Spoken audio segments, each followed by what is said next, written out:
watch the wave rather than getting swept up in it. Here's how it works. Step 1, identify the location of the urge. Where is the urge coming from? Where in your body do you feel it? For example, is the urge to eat a piece of candy? Maybe it's impacting your tongue or making your mouth water. The turn you're making in the car, the food you're cooking in the kitchen. But most of the time, your mind is thinking about something else.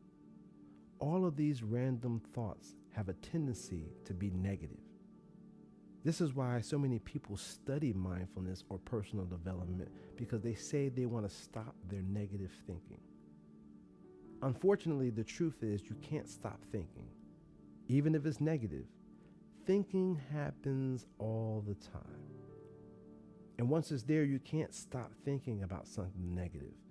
In fact, trying not to think about something actually increases the likelihood that you will think about it. It's a psychological phenomenon called the ironic process theory.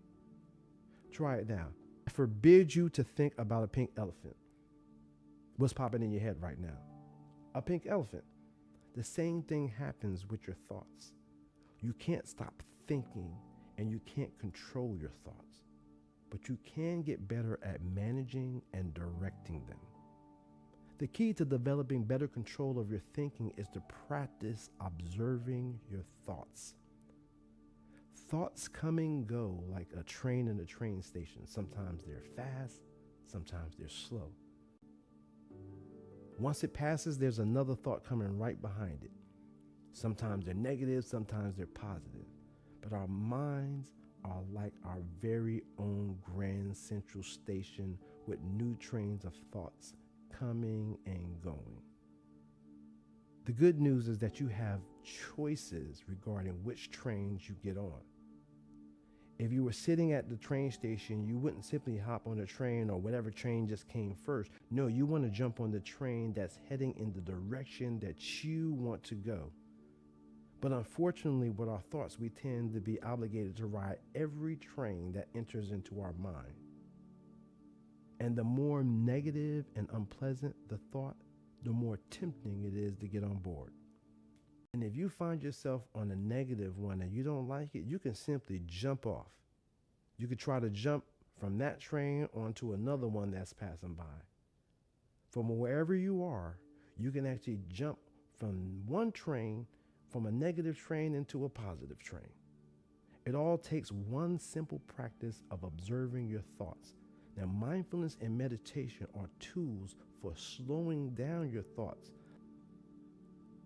You can even widen the gap between your thoughts so that those moments of stillness that happen when you can find yourself in peace happens more often.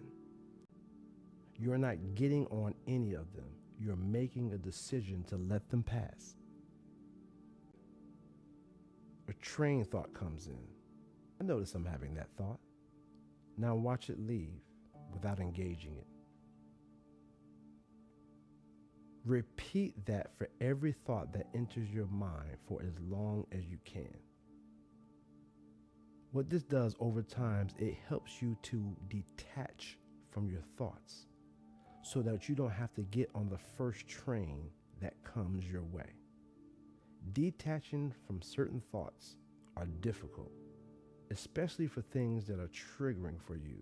But the more you make this practice a part of your routine, the more control you will gain over the contents in your mind and the trains that come into your station. And easier it will be to let unproductive trains of thoughts leave your station.